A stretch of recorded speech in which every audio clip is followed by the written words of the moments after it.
Warning! Commanding Magic features musings and anecdotes performed by and under the supervision of professionals to ensure the safety of performers and streamers alike. Accordingly, Commanding Magic must insist that no one attempt to recreate or reenact any of these rants and ravings.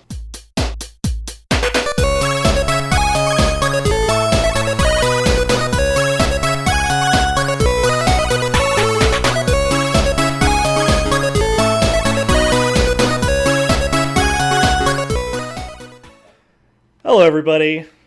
Welcome back to Commanding Magic, Season 2, Episode 9. Travis and Brandon here. I'm back from a long weekend. Yep. How's it going, bud? Going good. Still playing Destiny, not as much. Still not as much, though. The initial hype is worn off. Is that what happened? No, I mean, I had 2 days off to play it. Played it, got my Warlock to level 20, and I'm pretty much at the highest light level that you can get before you have to start really hardcore grinding. So there you go. Awesome, man. Let me tell you, man, it was a weekend. Yep. I came home exhausted. I bet. And I'm really glad that I took an extra day off to recuperate, you know?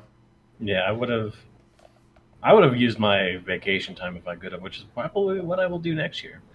Yeah. It was use vacation time, so I have plenty of time left to get readjusted. So this episode is going to be pretty much dedicated to a little bit of a story type thing. I'm just going to talk at you about my experience at Hascon. That's fine. I put out the video of all the footage that I took at the con, and I think it turned out really awesome. Oh yeah, it turned out great. But there's just some things that you can't put into words. Right. So unless you have anything else, I think I'm just going to go for the gusto right now. Oh, no, that's fine. You go right ahead. Feel free to address comments, questions, concerns, etc. I wasn't there, but I felt like with Travix. That's my magic card name, Travix, legendary planeswalker. Right. Yeah. Was keeping me in touch most of the way. Yep. Totally. So yeah. Live spoilers. Yep. I guarantee you. I was sitting at work, not doing anything, and I would just get these text messages with pictures of cards, and I'd be like, wanting to throw my phone across the room and be like, I wish I was there, but you know what? I'm pretty sure that you were amongst.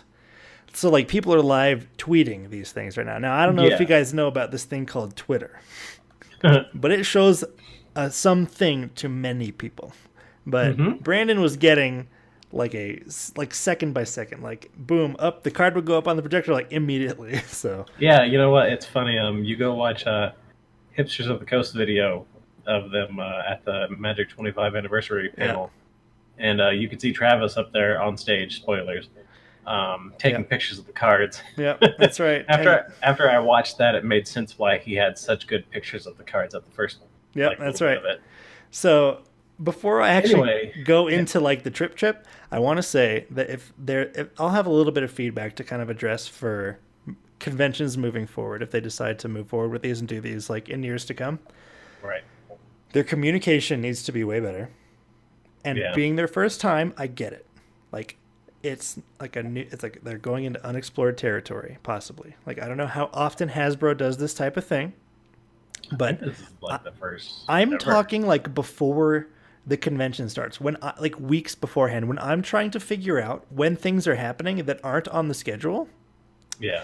And my badge was supposed to be mailed to me. I sent them an email, like very, like respectful, not blowing up or anything, just being like, "Hey, I haven't got my badge yet. Also, there's a couple other things I want to know about."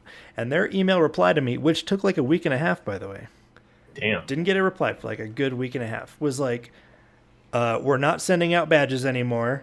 You have to get it at will call. And I was like, okay.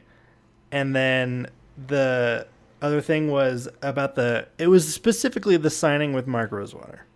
Yeah. And they were like, we don't know when that's happening. I was like, oh, that's cool. One of like the main things that I like had my VIP ticket to go to. You have no idea when this event is actually going to happen. Yeah. So that was a little weird, and it had me a little bit apprehensive. But it's like I wasn't going to first of all, you can't get a refund for your ticket. You can't. Like that's like in the disclaimer. They're like, don't even try. We're not going to do it.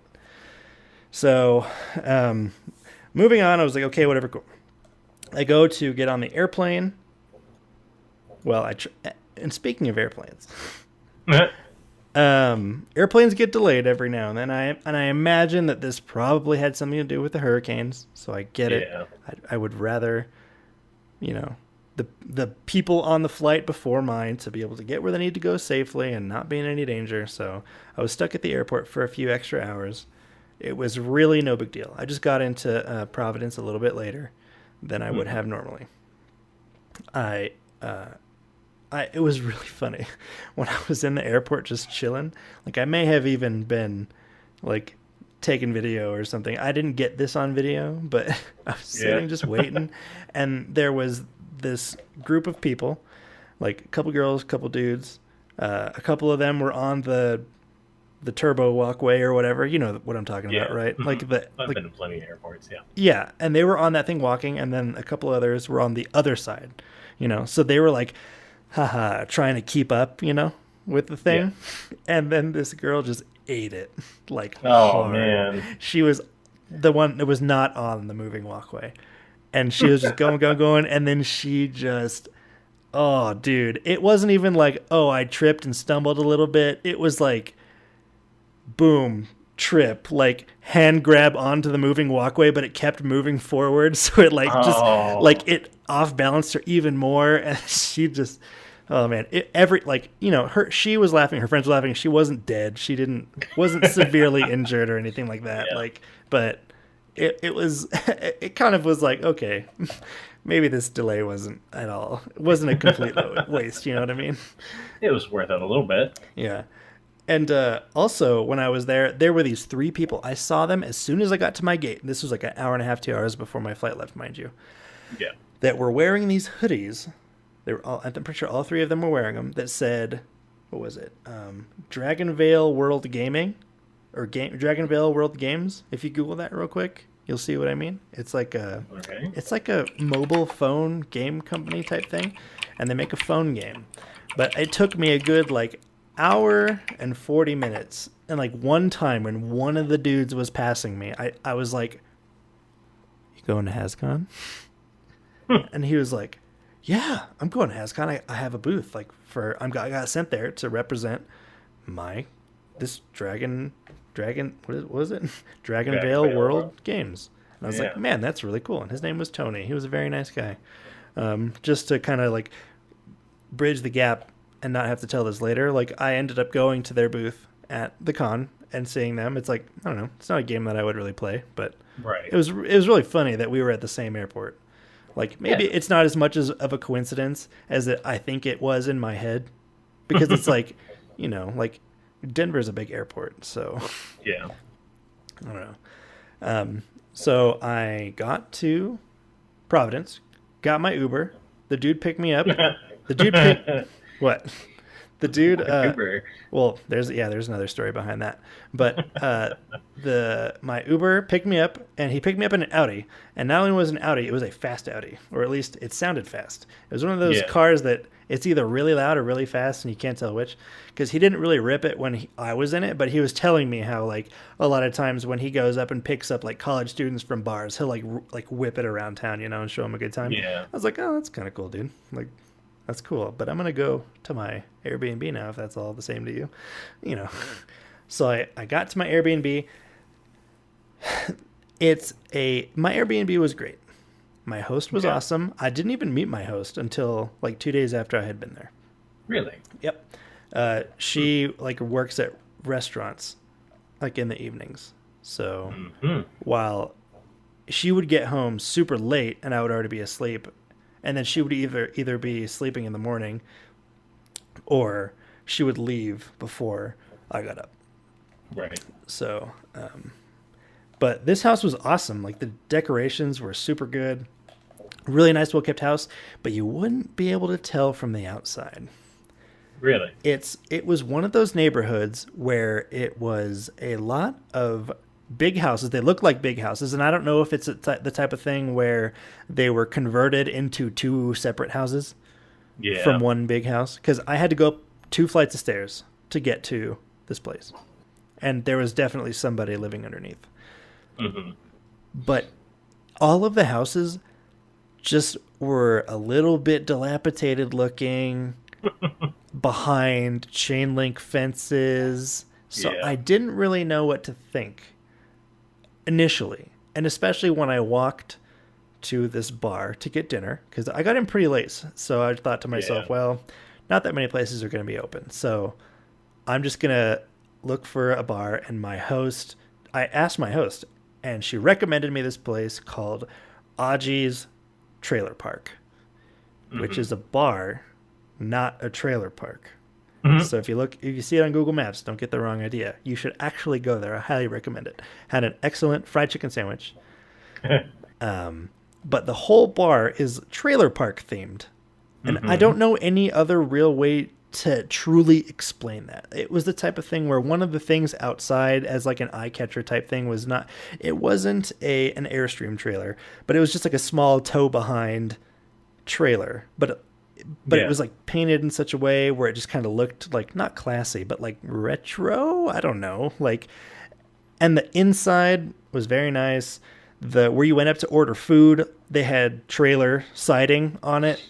I don't know. It was an experience going there. So I recommend going there. I ate outside.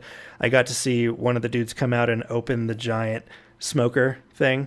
Yeah. And there's all this meat in there just smoking away, and it smelled delicious. It was great. Recommend that place. I've talked way too much about food so far. I'm sure you haven't yet.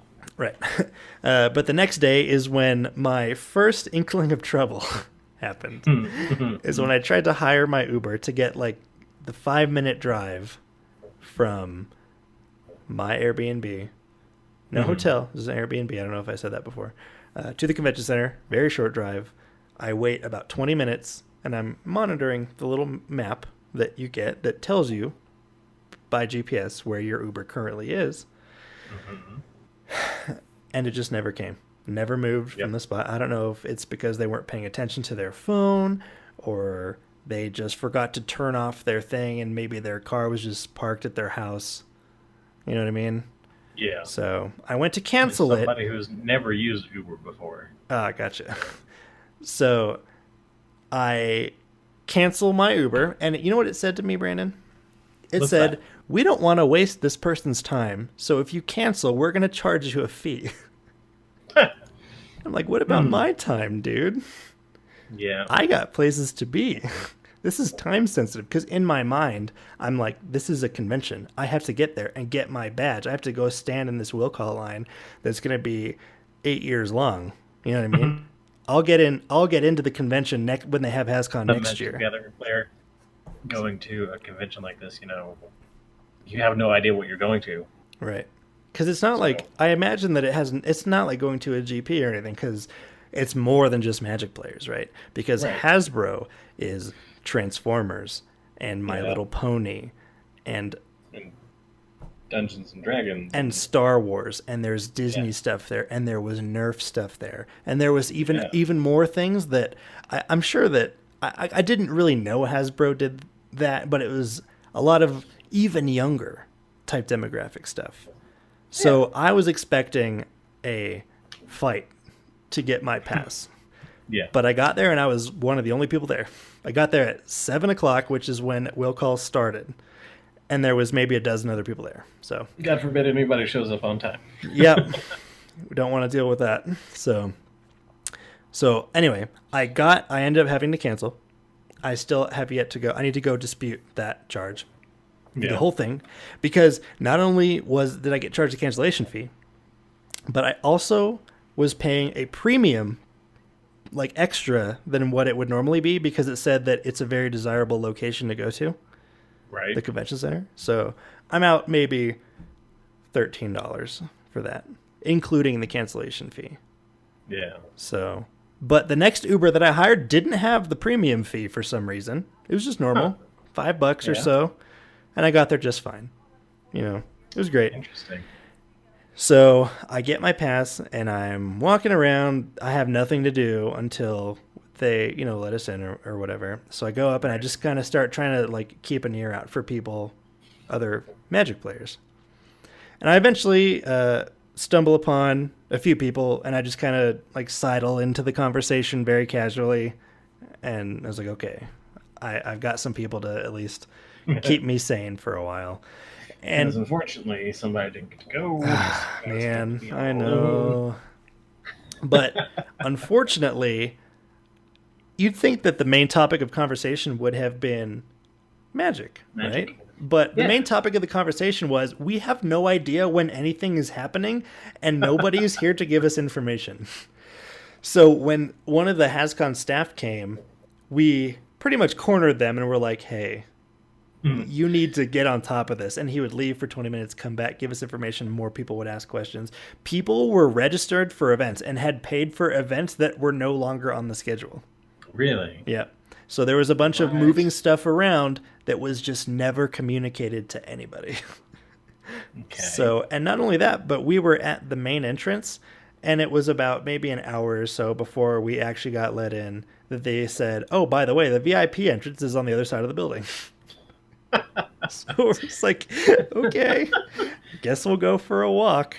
Sounds about right. In that time, I ended up going and getting coffee from a Starbucks in a hotel. It took me forever to find that Starbucks because my maps kept telling me I was walking right past it, but it was in the hotel. So that's why I wasn't seeing it. Anyway, so I eventually...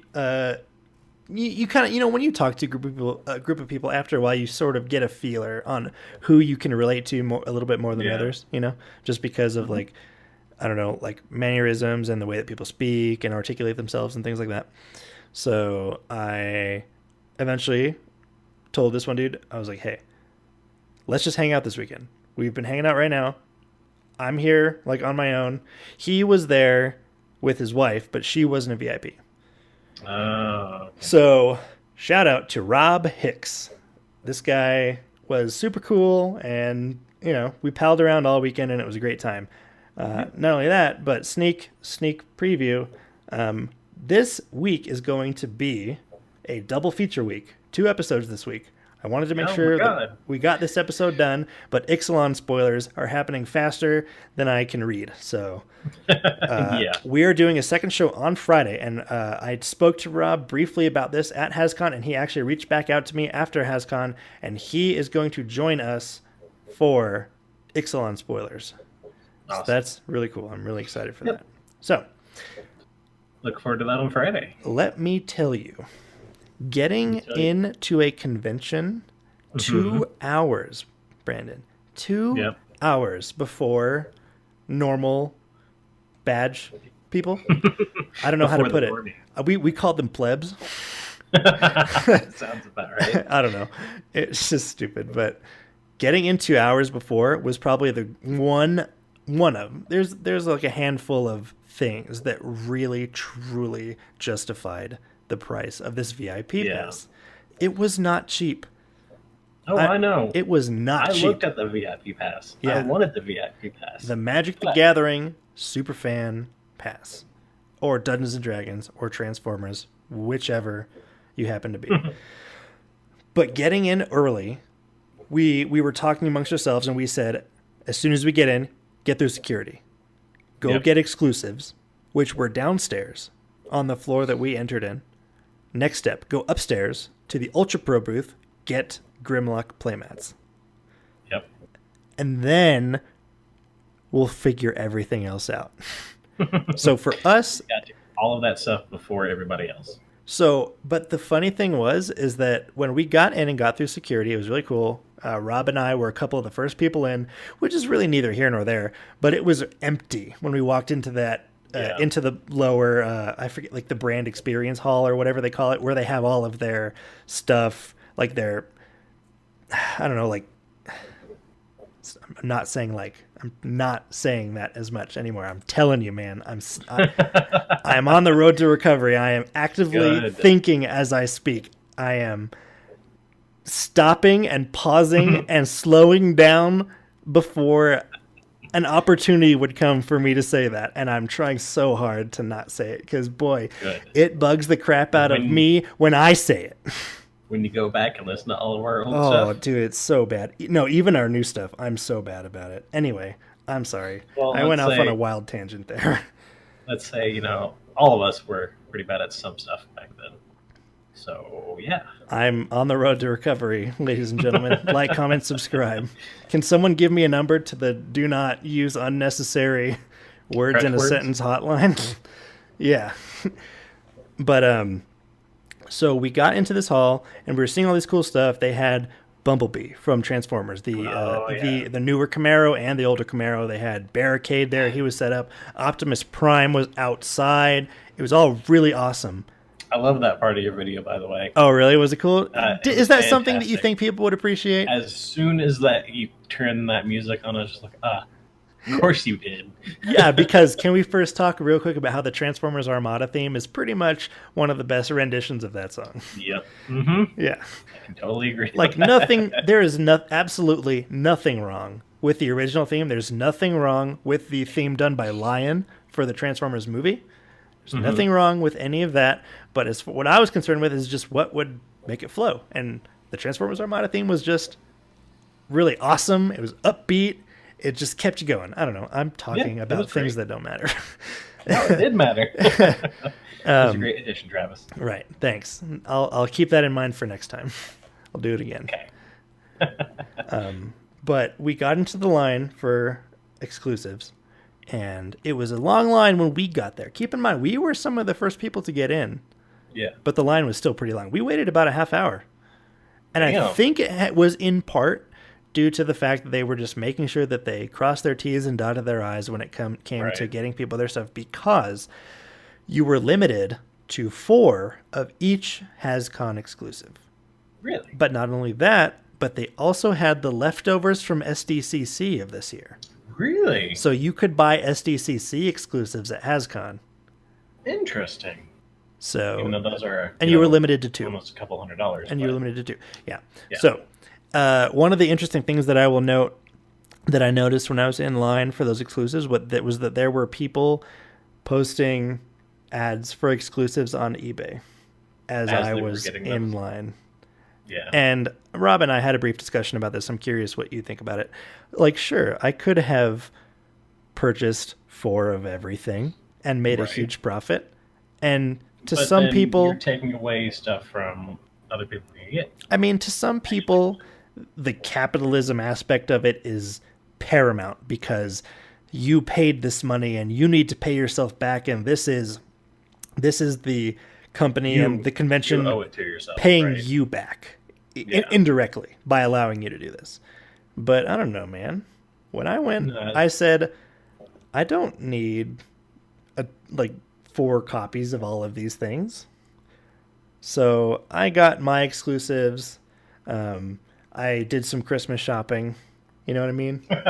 Yeah. So, and that applies to the whole convention itself. I did a lot of Christmas shopping at the convention. So I'm happy with what I ended up with. Let's just say that.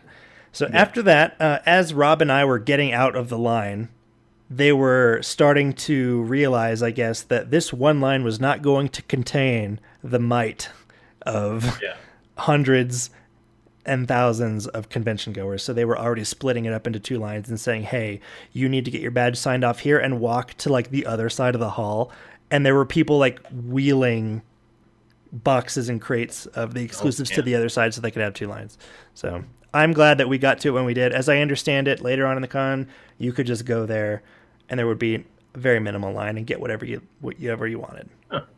But I'm still happy that I did it the way that I did it. Yeah. Because it got it out of the way. I mean, at least you could guarantee that you got what you needed. And, if it was you had to go back later. It was a peace of mind sort of thing. It was a Yeah. peace of mind sort of thing. Yeah. So after that, we headed upstairs. Exhibits will be there all weekend. But Grimlock playmats, not so much, as we would find out. This isn't something we knew initially, but it would be something that we found out and be grateful that we handled the situation in the way we did initially. Got our Grimlock playmats. The Ultra Pro people at their booth, super nice. They wanted to explain everything to us that they had. Very approachable. So thumbs up to them. Yeah. I did some Christmas shopping. I got a Grimlock playmat, which is the best playmat ever made. Ever. Period. Yeah. What a great Double-sided playmats aren't that bad. Yep. What a great playmat that is. I bought a couple other things. Like I did a little bit of impulse buying. Mm-hmm. And when I finished paying, he said, "Hey, you spent X amount of money." And he gave me this deck box, Ultra Pro deck box. Pretty plain white with a cute anime girl type thing on the back. And I look inside and there was a whole set of sleeves in it. And I was like, well, these are going to be my draft sleeves for the weekend. And from now on, I think I'm just going to take those sleeves to every sort of event like that I'm going to go to. Because it's whatever, they're Ultra Pro sleeves. They're nice. Little deck box. Cool. Into it. I like free stuff. Regular Ultra Pros, or are they ones with a character on them? It's hard to explain. Let me grab them real quick. I don't know if that's good or bad. I don't know how to explain to you the way to look these up. Okay. Because there's no... What does this say? 2017 Ultra Pro, stay connected with us. I don't know. It's a white box. And the sleeves are white, or like an off-white little, maybe hanging towards gray, with a Ultra Pro logo, but the logo is surrounded by what I would say looks like a transmutation circle from Fullmetal Alchemist. Yeah. And they appear to be the same quality as the Ultra Pro sleeves that you get, like the Magic the Gathering ones that peel over time. But still, as long as they last, I'll use them, and it'll be a fun story to tell when I use them, if anybody asks. So. Okay. Also, something else that I found out that they were doing that I don't have any pictures of, and I don't even remember what they're called, but Ultra Pro is going to be releasing their own line of tokens. Oh yeah, I seen that. Did you see that? I did. I got to see one and mess with one in person, and it's really cool. How was it? Heavy duty. Yeah. It's like pretty heavy, with a nice image of whatever the token is, with 2 dials for power and toughness. Right. Man. That's neat. It could also be repurposed as a life counter. I know. I don't know, man. It was a neat thing just to be able to see. It's something I didn't know was coming. No, I thought it was pretty cool. So, next up, we said, okay, after we do all this, we're going to go hit up the VIP lounge. We're just going to see what it's like. Mm-hmm. So we go to the VIP lounge, and I really, truly have to say that the VIP lounge is one of the things that made my weekend and makes me say in the future, if they do this sort of VIP thing again with the VIP lounge, it would be one of the major things that swings me towards wanting to do that. Mm-hmm. Because what happens when you walk around a convention that has thousands and thousands of people, and you're in crowded halls? It's it's noisy, it's hot, it's hustle and bustle. It's this VIP lounge, there was a VIP lounge for every type of superfan. Like the Magic Gathering people were separate from the Transformers people and the Dungeons & Dragons people. And I don't necessarily think that that's a bad thing, because what it made for was a really awesome community experience. Right. There were people playing EDH in the VIP lounge all the time. And there was coffee and water and soda, if that's your thing. It made me want to drink soda again, because I was thinking to myself, but it's free. Why shouldn't I drink it? Fruit, donuts, granola bars type things, so it's not necessarily all junk food. Good stuff to keep you going. Comfy couches, things like that, just big round tables. And this is where we started to feel it sounds so stupid to say, but feel our VIP status. We felt like VIPs, man. It's crazy. But we walked in, and there were play mats all over the tables. Yeah. For free. Take one. Take this play mat. It's yours. Thanks for spending money. I don't know. And there were big glass vases, however you say it, in the middle of each table, filled with D20s. Take some. Oh, man. Take some. It's all yours. So, and each day, and maybe 2 or 3 times a day, an Ultra Pro rep would come by and throw more playmats out. Take one. Man. It's yours. I think I got, over the course, between what I bought And what I just got for free over the course of the whole weekend, I'm pretty sure I got 6 playmats or so. Nice. And I don't even necessarily feel bad because they tossed out so many playmats every time they came by. There were maybe 5 or 6 tables, huge tables, and maybe each table would hold, I don't know, like 12 playmats or so, the way that they were setting them out, and they came by multiple times a day to set them out. Yeah. If I happened to be around, I don't know, man. It was really cool. I really enjoyed that part of it. Yeah. Playmats are a pretty neat thing to collect. I think I got 1 for each day that I was there, and one day I got 2 because I just happened to be there. Yeah. You know what I mean? And 1 came in my swag bag, which I'll talk about later. But I did. I got an Atraxa playmat. Yeah. Ooh. And I was thinking to myself, just in case. Just in case I ever make that deck. Not to mention that Atraxa's art is just awesome. I mean, I'm sure you can go and flip that pretty well too. Flip. If that was your thing.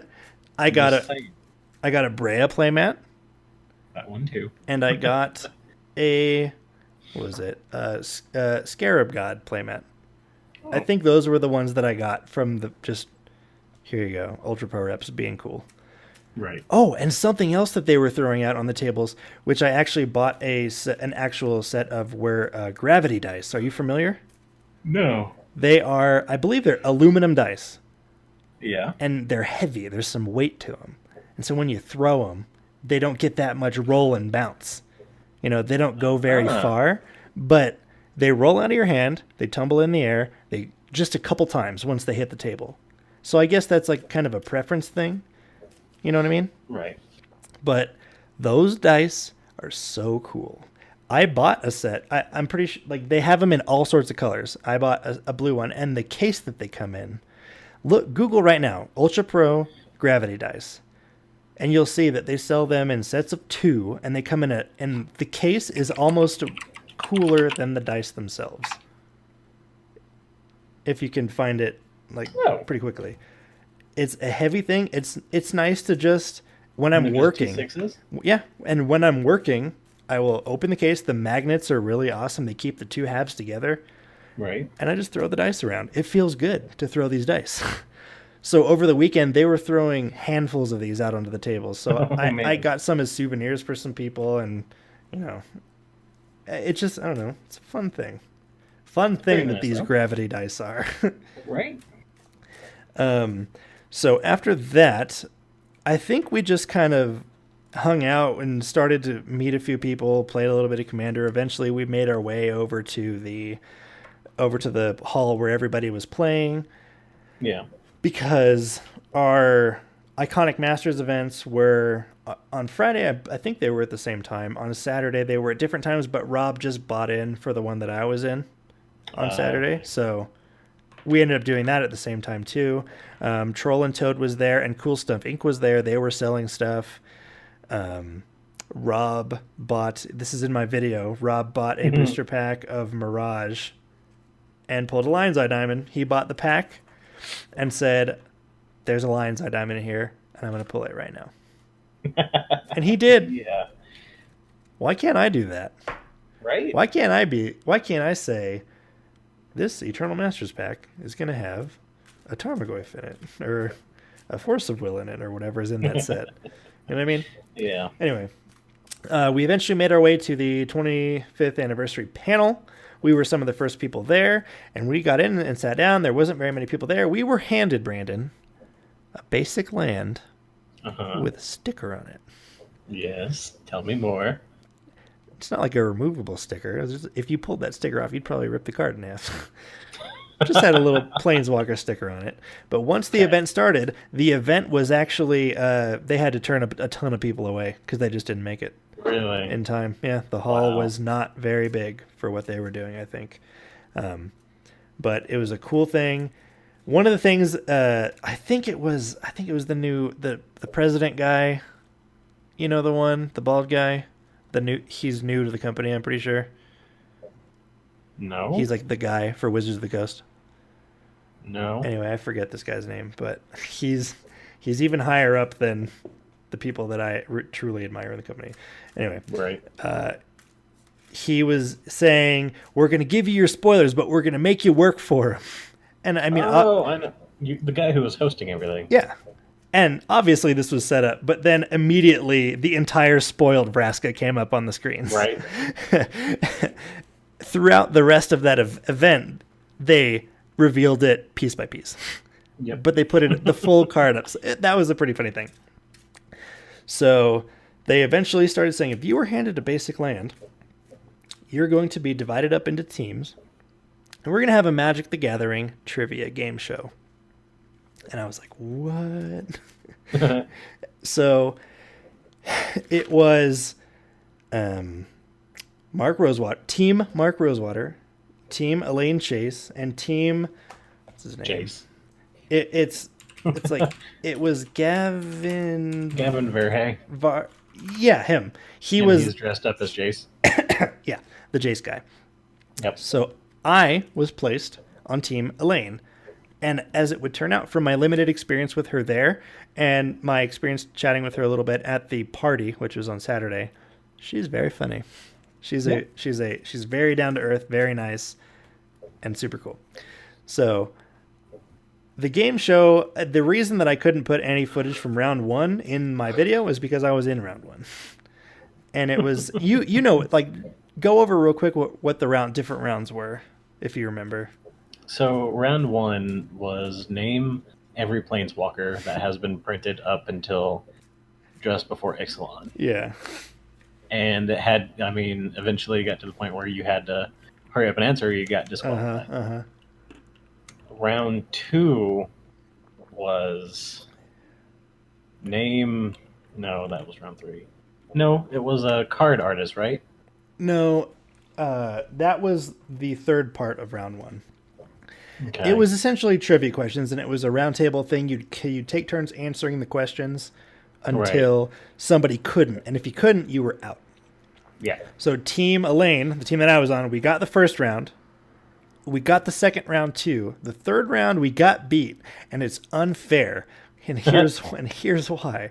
Because the topic was the Magic artists that did the illustrations for Alpha or Beta or something. Yeah. And Elaine was on the team, and she came up with a handful of them. My team came up with a handful of them. Unfortunately, that's not something that I'm super versed in.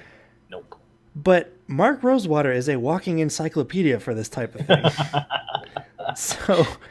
So there was no beating them. So they won that one. And after that, it was really cool. We got a goodie bag that had booster packs and dice and things in it, like good booster packs, Eternal Masters, Modern Masters, things like that. Oh, that's how you got all that. Yep, that is that, and from my swag bag. I can't remember what round 2 was. I'm pretty sure it was similar to round 3 because it had to be You were miming things, and it had to be guessed, right? Wasn't that the other team that did the miming things? Yeah, after round 1, I was out. I went back and sat down. Right. And the next set of people came up. Right, and that was the miming things. Yeah, they put a couple things up on the board behind them, and then you had to act them out, and the judges had to guess. Right. So it was something like that. Anyway, and as we would go on after every bit of every round, more stuff would get spoiled. We started seeing spoilers for Iconic Masters. I'm pretty sure we saw some more stuff for Ixalan too. And that was when the real hype kind of started building. Because a lot of the reason why a lot of the people were there was for Iconic Masters, right? Yeah. So when we started seeing what was going to be in it, I think one of the first things that we saw was the reprint of Horizon Canopy. And wow, man, have you looked at the art for that? The new art? Yeah. Wow, it's great. I'm not sure if it's better than the original, but man, they did a good job. So we saw Horizon Canopy. I think we saw Grove of the Burn Willows, and there's just these other like really powerful cards coming. And at the very end, where they're wrapping it up, and they're said thanks for coming, and everything. And they're like, oh, one more thing. And they're like, oh, by the way, here's one more spoiler for you. I can't drop the mic, but you know. Yeah, he actually said that. He's like, I can't drop the mic, but here you go. Mana Drain reprint in Iconic Masters, and people freaked out. There's plenty of videos of it online. I didn't catch it. I wasn't quick enough. I couldn't pull my phone out quick enough to like get the hype of it. But man, Mana Drain reprint. This is the first time we've seen a Mana Drain reprint other than the Judge Foil. So that's really cool. Exciting. So after that, I'm pretty sure Rob and I went back to the VIP lounge, got a drink, had a bite to eat. I think we actually played some Commander after that. But it eventually got towards the time where we went to our first Iconic Masters event. No, I did a draft, I think. I did an anniversary draft. And they were saying that you got 3 booster packs from across Magic's history. People were reporting my draft pool got Eternal Masters, Modern Masters, like Shadows over Innistrad. And I was thinking to myself, boy, I can't wait to do this draft. My team, or my pod, got, what was it? I think it was Shadows over Innistrad, Shards of Alara, and something else. I can't remember what it was. Hang on, I actually have my big pile of cards here that's left over. Maybe I can get an idea of what it was. But I just remember being super disappointed. My whole pod throughout the whole thing was just cracking jokes about like, man, wonder what we could have pulled if we would have actually got good booster packs. I think the main thing that was pulled was it was the other one that we got was Born of the Gods. So, or no, it was Journey into Nyx. That's what it was. So I think the biggest thing pulled out of my whole pod was somebody pulled a Archangel Avacyn. Because she was in Shadows over Innistrad, right? So good for them. Yeah. So that didn't go too well. I'm not very good at drafting anyway. I enjoy it, but I'm not very good at it. So after that, I believe, is when we started waiting around for Iconic Masters. I think we played some Commander in the meantime because you got prize tickets for playing in these events. And there were prizes. There's a huge prize wall where you can get booster packs, booster boxes, play mats, deck boxes, dice, uncut sheets of different stuff. Yeah. What I was really interested in was the big cards with the new art. They had all of the Kamigawa Dragon new artwork up as big cards, but it's pretty much impossible for you to afford those unless you trade or buy for tickets. I'm pretty sure. Or unless you just go undefeated all weekend. Because, for instance, I'm pretty sure it was 75 tickets for one of the big cards, and you would get 2 tickets for winning an event. And one. And you could always do Commander games and organize them yourselves as long as you went and reported it to a judge or whatever. They had to have everybody written down that was participating. You got scorecards. You could sign off on people. Day 2 and I think day 3 was double tickets, so you got more for those. So I think if you went undefeated in an Iconic Masters event or a draft, you got 8 tickets maybe. Man. So just consider that. So there were people buying and trading for tickets like crazy. They came over the loudspeaker multiple times saying, do not sell your tickets. That's not how it's supposed to work. But that didn't stop anybody, dude. People just camping out at a table with their binder open saying, we'll trade for prize tickets.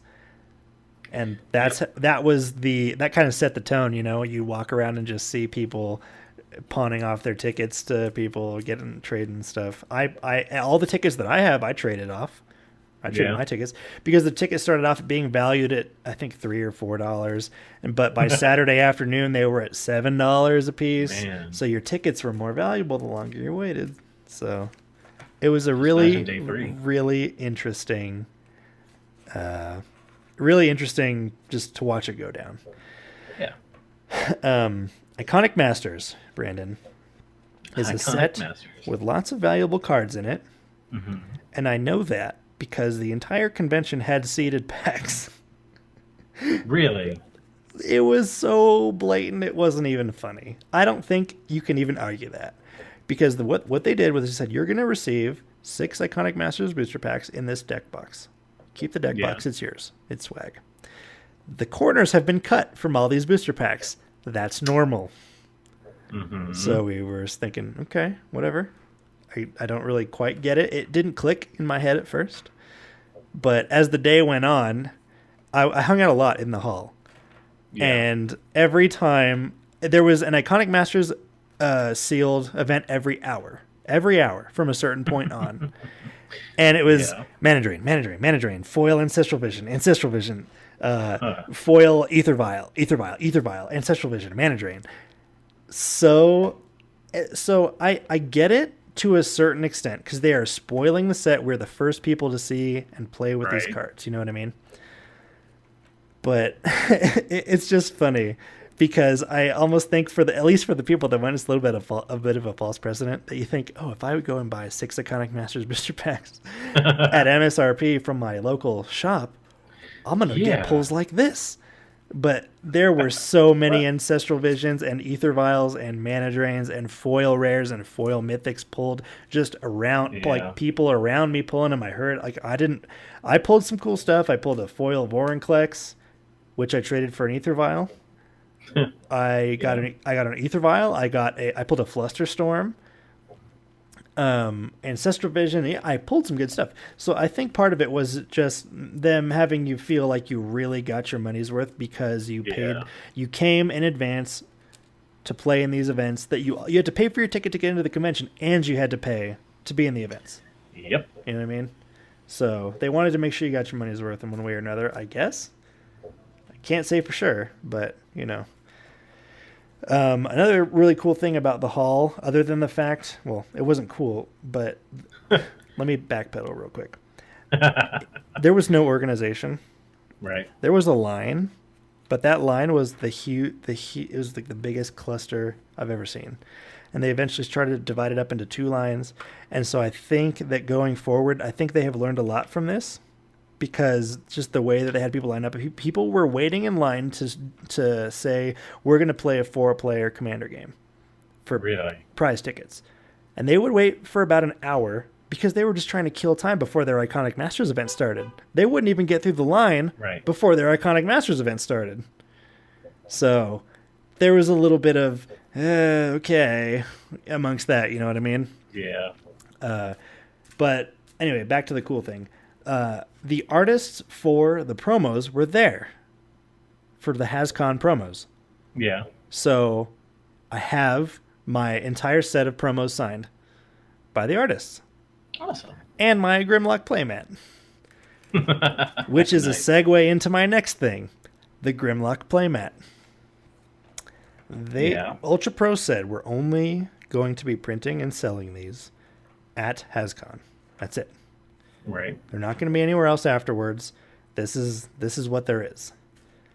As I understand it, there were 9 pallets of these, and they shipped 7 of them to Hascon.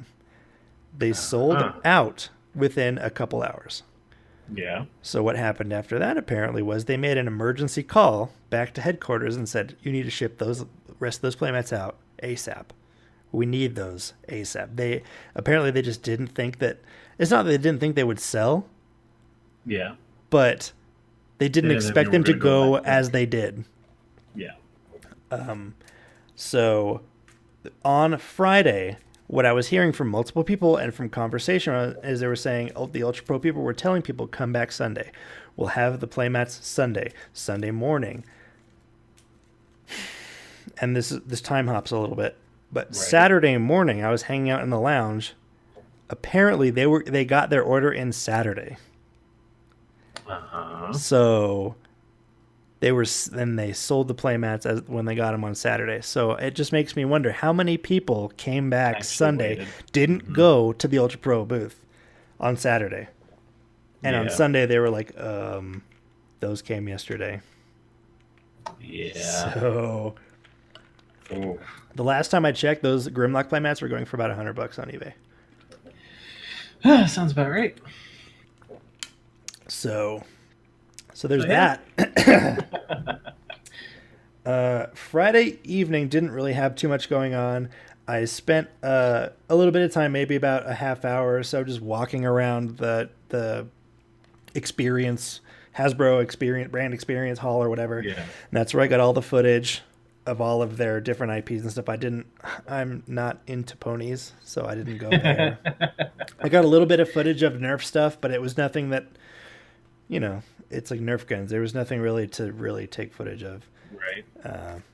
And then I ended up going back to my Airbnb, and I ended up, actually, before I went back there, I ended up eating at a restaurant called The Vig, which is right across from the convention. It was very expensive and not very good, so I wouldn't recommend going there.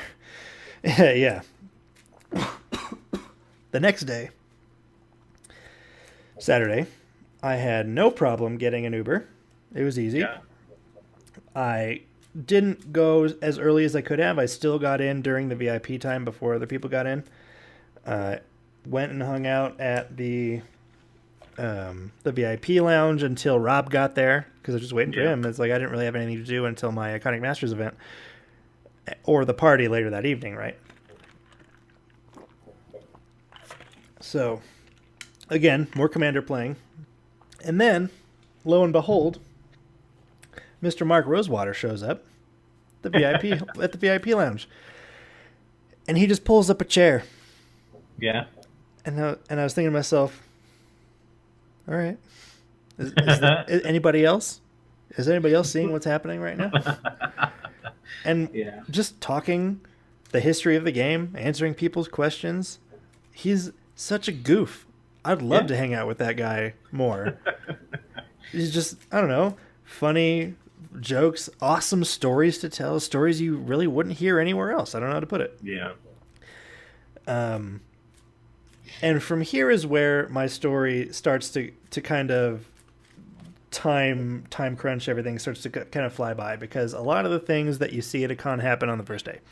Right. Because when you go back the second day, you've seen most of the things already. So Iconic Masters again, pulled some more stuff. It was a good time. I didn't do any more anniversary drafts. A lot of my time on Saturday was just kind of spent hanging out. Yeah. Going between the Cool Stuff Inc. and Troll and Soda Boost, just seeing what people had going on, watching people crack packs, things like that. Mm-hmm. But it was I was watching a guy at the, I think it was Troll and Toad, no, Cool Stuff Inc. booth. He was trying to trade in his singles towards a volcanic island. Yeah. So, it's not the cheapest card that you could trade in stuff to. Yeah. And I don't know if this is just because it's a convention or this is how it always is, but the person who was looking through the guy's binder, getting cards out, offering him stuff for them, checking their buy list, was ruthless, man. Really? He would pull something out, and the guy he'd offer him the price, and the guy would say, no, I think that's LP. And the guy says, no, I'm valuing this at MP. And there was no haggling to be done there. It was kind of sad to watch, honestly, because this guy really wanted this volcanic island. I think he got it in the end. But man, he really had to trade towards it. And I'm assuming, I guess that there's something to be said about it, because it's not like duels are like, it's not like duels are in super big supply. Exactly. So if you're trading in standard modern cards towards legacy cards, I guess there's a little bit of wiggle room there if you're that type of person. Yeah. But they were definitely those types of people. I'm not saying that it's a bad thing. I'm not saying that I really look down on them. It was just an interesting experience, an interesting little insight into the bigger companies that handle those types of valuable cards. You know what I mean? So that was interesting to look at. I spent a lot of time on that, talking about it, because I spent a lot of time watching it happen. It was it was like a car crash. You can't look away from it, but you don't want to look at it. Right. I had to stay until the end, just to see how it worked out. But they eventually made the deal, and that guy got rid of a lot of stuff for that volcanic island. Man, just one. Yep, just one, and I'm sure he needed 3 more in reality. Well, I mean, or he's playing Commander and needs to bling out his Commander deck. Yeah, I mean, I know what that's like.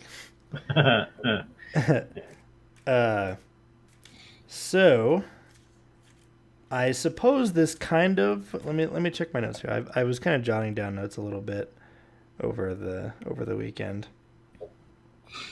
So, what about the party? Yeah, okay, so that's kind of where we're at. Rob and I went down to where that party was going to be at maybe 45 minutes before it was due to start. They hadn't really started setting it up yet. We knew where it was going to be, and we just kind of started hanging out. We got asked to move out of the way so they could, so we weren't in the way of people. So I don't know, we were trying to be the type of people that were at the front of the line, you know. But by the end of that 45 minutes, we had been asked to move so much that we went from being at the front of the line to being 20th in line. Really? Just because of how they were moving people around, you know? Right. And people would show up and, you know, it just was a little bit of a cluster. But they eventually had us come in to this. I mean, it wasn't like a club or anything, but it was nicely lit.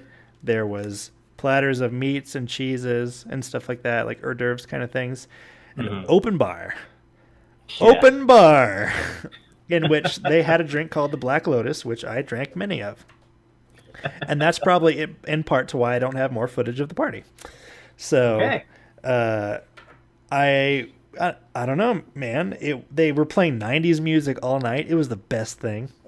Because every song that came on, I was like, I know this song. This is a great song.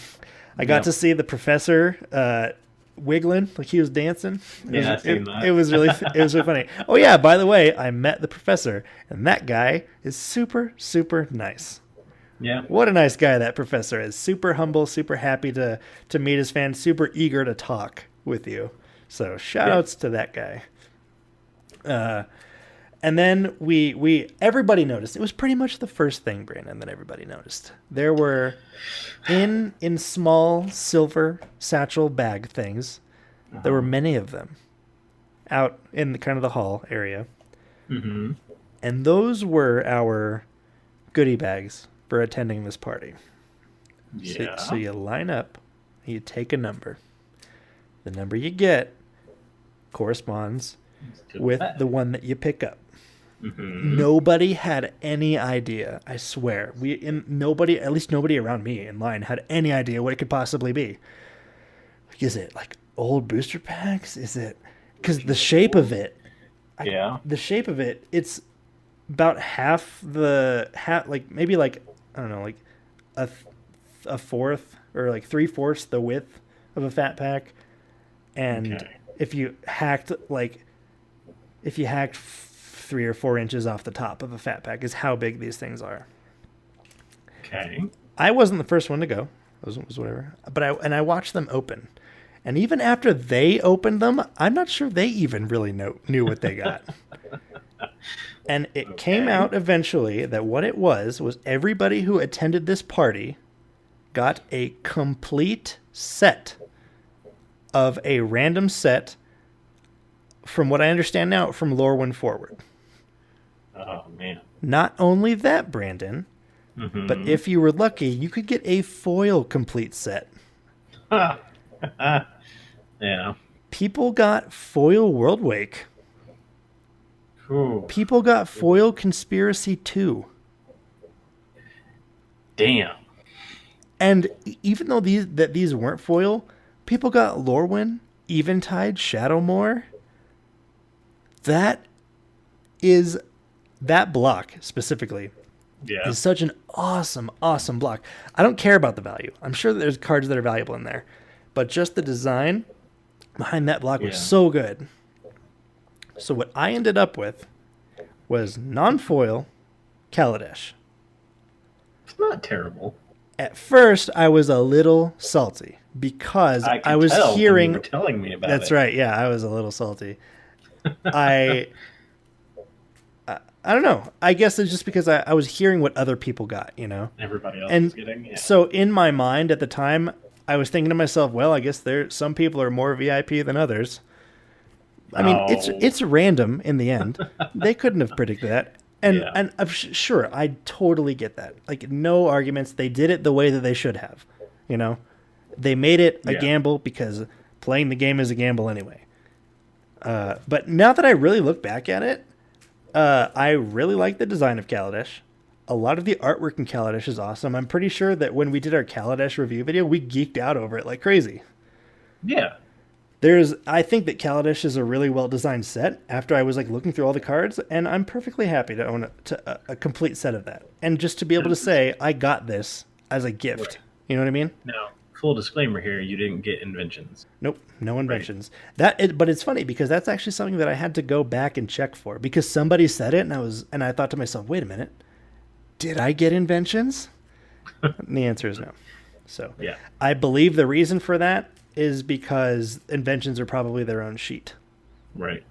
And I heard somebody say, or I think I might have read it somewhere, that they said that these were leftovers from something else, like some sort of MTGO thing where you can get a full set of stuff. That there may not be any validity to that at all. I'm just kind of conveying what in my very shallow research that I did. That's kind of what I was able to come up with. But either way, now I'm happy for sure. Yeah. Because I want to show you something real quick. Because I ordered this for my Kaladesh set, and it's going to go in there and it's going to sit. It's probably going to sit up on a shelf or something. And if someone says, a big frame? No, not a frame. I'm going to link it to you in Discord. Okay. I got that. So once you see what it is, it's a nice thing for what I have. Yeah. It's a nice Kaladesh binder, not the normal Ultra Pro ones where it's just plastic with the image underneath it. It's the nice leather or pseudo leather binder with Kaladesh and the symbol imprinted onto the binder. Yeah. And it'll be fun to have it sit up on a shelf and I'll go thumb through it every now and then, Yeah. So that's pretty neat. That, and also, like I said, it's a story to tell, And like we talked about in the last episode, I believe, when I was talking about my collection, at the end of the day, I'm a collector over everything. So this, even though it's not foil, even though it's not World Wake or Conspiracy 2 or Lorwyn, Shadowmoor, anything like that, it's a story to tell, Exactly. Like, it's special in that way. Man, just imagine the guy who got foil Dragon's Maze.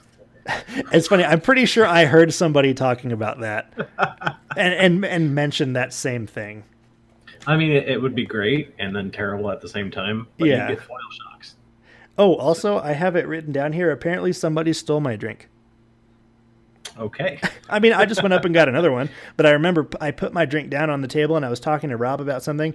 I think I had my back turned for some reason, and when I turned around, it was gone. So I was like, no, I have to go get another drink now. But then I remembered it was free, so I didn't care. We'll spend a little bit later into the night. Yeah. There were a lot of pretty inebriated people there, let me just say. Yeah. The birthday cake was good. Mark Rosewater gave a nice speech about the game. Yeah. We toasted. The Liliana cosplayer cut the cake, or did the first cut or whatever. Right. There were cosplayers for a ton of Planeswalkers there. They did a really good job. It was cool. But so anyway, the Black Lotus, Brandon. The Black Lotus cocktail is white rum, Chambord. I'm sure I'm butchering that. Raspberry pucker, blue Sirocco. And I see what you're doing. And cranberry juice. What am I doing? I see what they're doing. They're mixing 5 different kinds of drinks into one drink. Mm-hmm. Oh, right? Yeah. But they were good. Like, I had a fair bit of those Black Lotuses. Yeah. At that party. And then me and a group of people went to a bar afterwards. So, also they had pressed hardened, the way it was explained to me, they were pressed hardened sugar cards all over the cake. If you look closely at pictures of the cake, there was a top piece, and then there was one of each color underneath for the end. And on top of each one of those colors had iconic cards for those colors. And one of the people that I ended up hanging out with ended up with the green set. I don't know what he's going to do with them. They're made out of sugar. But it's Tarmogoyf, Eternal Witness, Nissa Ravain, Birds of Paradise, and Llanowar Elves. So cool, right? I don't know. Just the little things. And the cake was good, too. I ate it. Each one of the colored cakes was a different flavor. Mm-hmm. So I'm looking through my phone, and, it's funny because as I try to recount this to you without having taken super extensive notes, I'm sure that there is so much that I'm missing. Oh, it's okay. But, here's something funny that I wrote down. So, the spell slinging thing? Yeah. How that was? It was like play Magic the Gathering with some of, like, I don't know what it said, like iconic characters or something. I know some people got to play with Mark Rosewater. The Planeswalker cosplayers were there. Somebody was telling me that the Chandra cosplayer didn't know how to play. I don't know if that was just them. Like, they said that they saw the person across the table from them showing them how interactions worked or something. So, okay. But Brandon, it gets even better. From the spell slinging thing that you have to pay entry into or whatever, and you get tickets or whatever, some people were playing with Wizards of the Coast marketing reps. Oh, God. And I'm like, wait, what is this event supposed to be again? I thought, it's like, sure, if you got to play against Mark Rosewater, cool. But marketing reps? I don't know. Again, I think this is something that, I'm not saying that it wasn't thought through all the way, but I just think that maybe there was a way bigger response. There was a way bigger turnout than they expected. Yeah. I could talk about my swag bag. Yeah. That swag bag was one of the really cool things because you got 6 booster packs. Cool. Some dice. Cool. One of the 2017 Commander decks. Oh. Right? I got the Wizard one. So, cool. Right. Commander deck that I didn't really have to pay for. It wasn't something that was like the top of my priorities that I wanted to get, but, it just fell into my lap. And we all got the new Yosei artwork playmat. Awesome. And it looks great. And I got like a hat too, that type. And then it delves into a little bit of when you boil the term convention swag down to its bare minimum, like pens, pins, wristbands, things like that, which I am still grateful for. Anything that they're going to give me for the price I paid, I'm super happy for. I truly plan to put some of this stuff up. Some of the stuff is going to go up on my shelf right next to the stuff that I got that I want to put up from that collection that I bought, Yeah. Just fun memories. I just keep thinking of it, man. It keeps coming to me. I played Magic Arena. Yeah. How was it? It's Hearthstone with a Magic skin on it. Yeah, that's exactly what I thought when I seen it for the first time. But that's a good thing. That's a really good thing because I love Hearthstone and it felt really good to play. It looked awesome, super intuitive, great. I want to play it. I truly do. I actually was already thinking about streaming that. Yep, comes out. You should. It feels good to play. I got to play Green Red Dinosaurs. It was super fun. Ixalan is going to be an amazing set. I can't wait to talk about the spoilers because there's so many awesome cards. I played against Blue-Black Pirates, which Rob was piloting because it was a station. It was like a 1v1 type thing. I don't know, man. It just looks great. And I got to see... Have we spoken at all about the Ajani statue? Oh my god. Dude, don't even talk. Don't even talk to me right now. I want it so bad. I do. I had known of it before the con. I knew of it too, but I didn't know it was gonna be there. So when I saw it, I saw the price tag, and it was kind of like an out of sight, out of mind thing. But when I saw it at the convention, man, that thing is huge. And fucking gorgeous. It looks so good. It towers above that Bola statue though. Like the Bola statue is just kind of like whatever. Yeah, I didn't actually know that the Bola statue was a thing because the Ajani statue is so much cooler. Exactly. It knocks it out of the park, man. I truly wish that were something that I just don't think. I just don't think I'm that. I don't know, man. Scale it down a little bit more. Keep the detail and. Oof. I don't know, man. It's so cool, and it's. I'm I was thinking for a good 10 minutes today. If I got together a bunch of cards, just sold all these cards, I could totally get one. Because again, it's like a limited edition type thing. Exactly. You know, there's 2 editions, but they're both limited run. Mm-hmm. Realistically, it's probably not going to happen. But I truly as a collector of fine things, right, of fine art, yeah. But to the people who do end up with those, I truly, truly envy you. Yeah. So if you do not know what that is, you should definitely go look it up. You know what? I'll actually try to look it up right now. Let's see what I can come up with here. I might be able to. Oh yeah, here we go. This is a picture, I'm assuming. That's one of their promotional things. I'm going to put this up because I actually have a couple of things I need to show. On here, it is a statue. It's a Johnny, and it looks amazing. You don't get a good idea of the scale of it, seeing until pictures you of see it. When you see it, it is humongous, man. I'm telling you. Yeah, I believe it. I seen it in your video. It's $800,000 million, so don't even try. Right. But something else I'll show everybody here is I'm going to go ahead and put just the Hascon promos up on the screen just in case anybody hasn't seen them yet. Sword of Dungeons and Dragons, Grimlock, Dinobot Leader, and Nerf War. I was most excited about Grimlock Dinobot Leader for sure.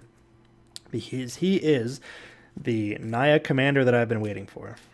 I've been searching for your whole life. I've truly been waiting for a really, really good Naya commander, or something that I thought was worth something that resonates with you. Oh man, and does it resonate with me? Oh man, it's so good. So for red, green, white, and 1, so 4 for a 4/4, you have a legendary artifact creature, Autobot. Dinosaur, vehicles, and other transformer creatures you control get +2/+0. Awesome. Yeah. And then for 2 mana, you can convert a Transformers toy you own to its other mode, and you transform him. And he becomes Grimlock Ferocious King, who is an 8/8 with trample. Yep. Dig it. Dig it. I can't wait to... I mean, and I'm in... You know, there's plenty of other people in the boat with me saying, I'm making Grimlock dinosaurs and vehicles. So it's going to be dinosaurs driving smugglers' copters. And it's going to be amazing. Yep. And then we also have Sword of Dungeons and Dragons, which is a 3-mana equipment that gives equipped creature +2/+2 and protection from rogues and from clerics. And then whenever equipped creature deals combat damage to a player, creates a 4/4 gold. Does it say gold? Gold dragon creature token with flying, and roll a d20. If you roll a 20, repeat this process. Equips Did it come with the token? Oh yes. Oh. That artist wasn't there. Oh God. Mm-hmm. Yeah. So that's a shame. But yeah, and then Nerf War is an interesting card. It is a sorcery that costs 3, a blue, and a red. It says fire a Nerf blaster until empty at target library from at least 2 meters away. For each card knocked off that player's library, put it into their owner's graveyard, and Nerf War deals, I think this is a half damage to that player. Yeah. Yeah. So that's the card I'm least excited about. But man, Grimlock, along with that playmat, I'm so excited. I'm so excited for that. And it would be happening in Ixalan anyway. It all it's piloting pirate ships too. Right. Yeah. And honestly, like all of these promos, I got one of the exclusive Star Wars Captain Rex figures that they had there because I love Star Wars: The Clone Wars, specifically the animated series. Yeah.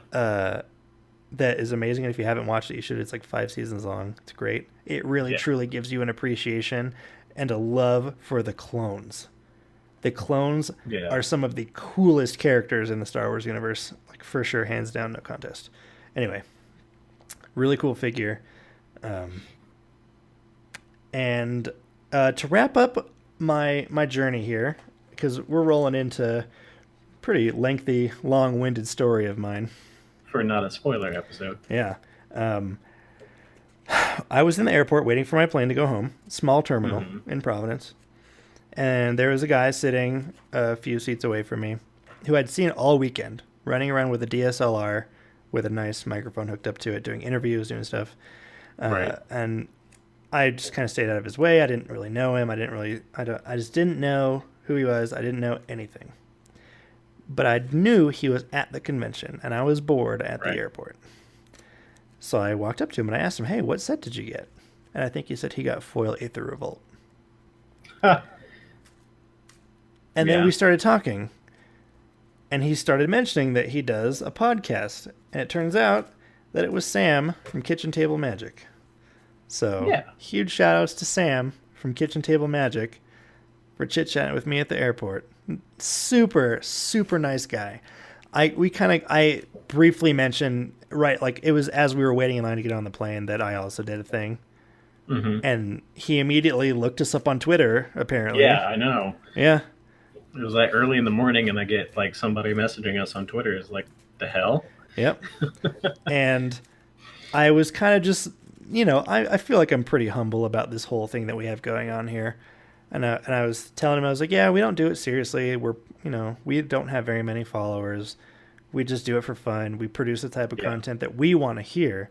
And he's like, hey, man, don't say that. Like, there's plenty of people that watch that type of thing. And without people like you guys doing that sort of thing, how's the information going to get out there? And I was like, oh, dude, that's the nicest thing anyone's ever said about our show to me. Right?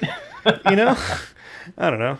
So, yeah, super optimistic. And he said that he's actually going to be starting a YouTube channel. He strictly does podcasts right now. He does interviews with a lot of people.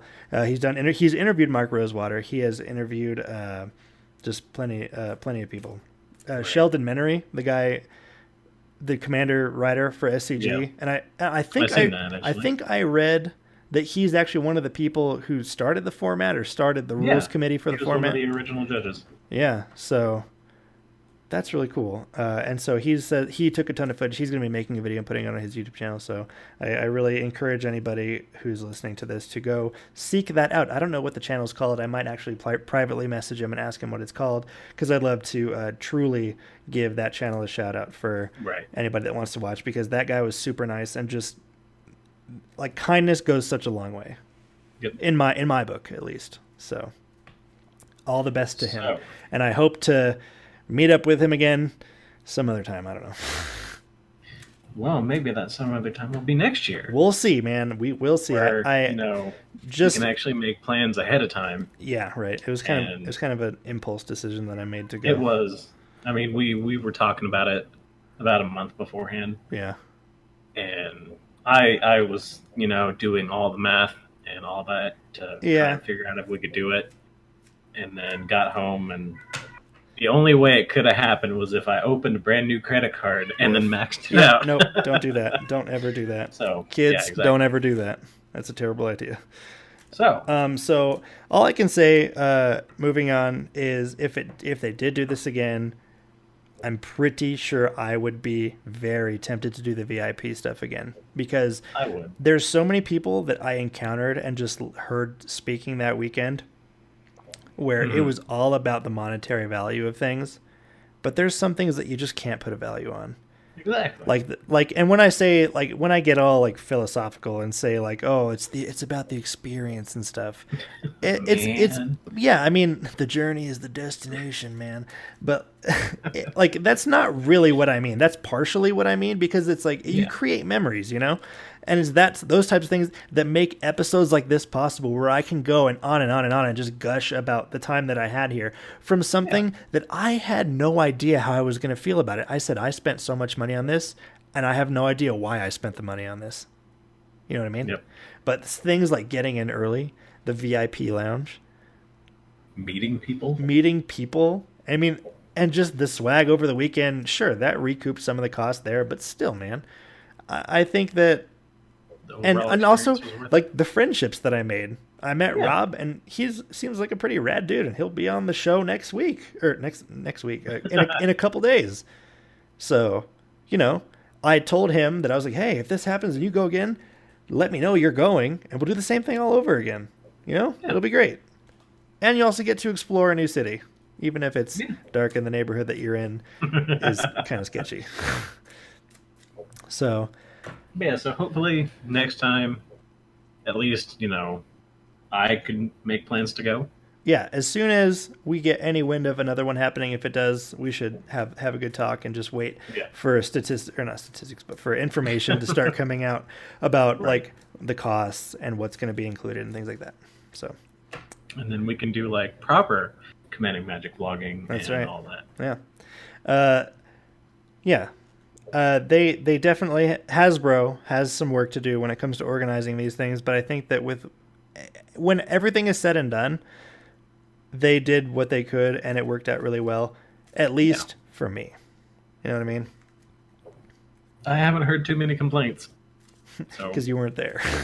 And I don't say that in like a bad way. I mean, like, people that were there were complaining like crazy. Right. But I mean, about the overall experience, like from Twitter. Oh, yeah, sure. From other content creators that went. Yeah. But, yeah.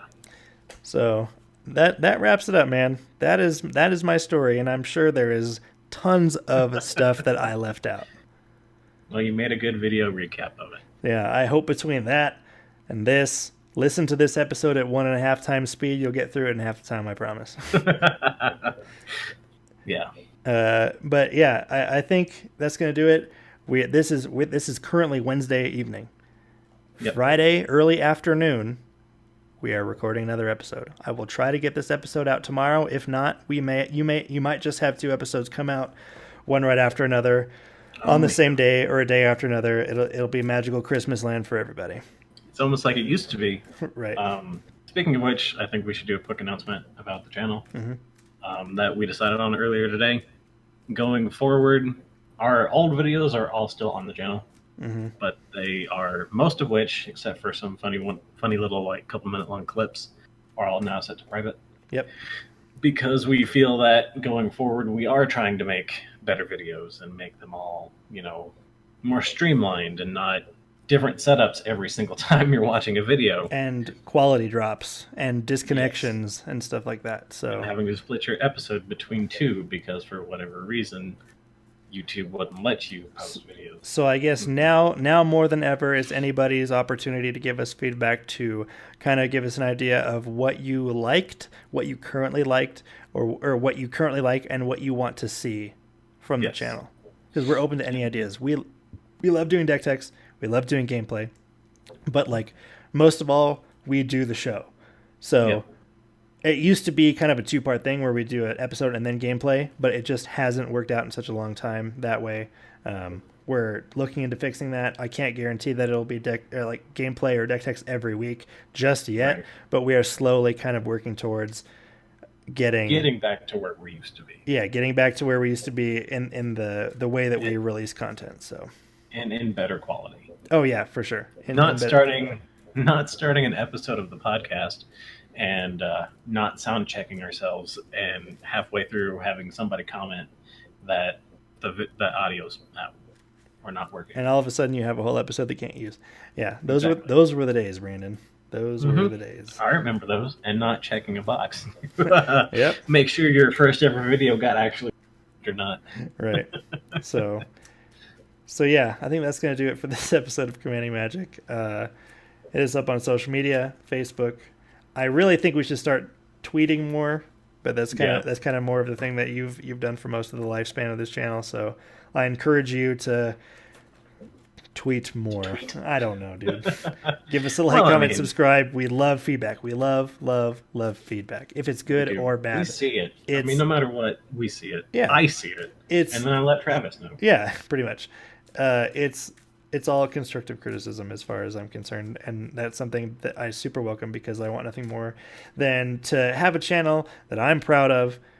But the even on top of that, if like a couple other people outside of people that I know enjoy stuff like this, well, then that just makes it all the more worth it for me. Yeah. So I think that's going to do it for this episode of Commanding Magic, and catch you guys in a few days with guest host Rob Hicks.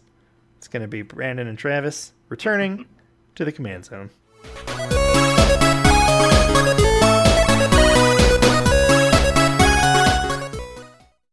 I almost just hit leave call. Just hung up on you. How would that have been? I'm done with you, Brandon. I'm freaking done with you.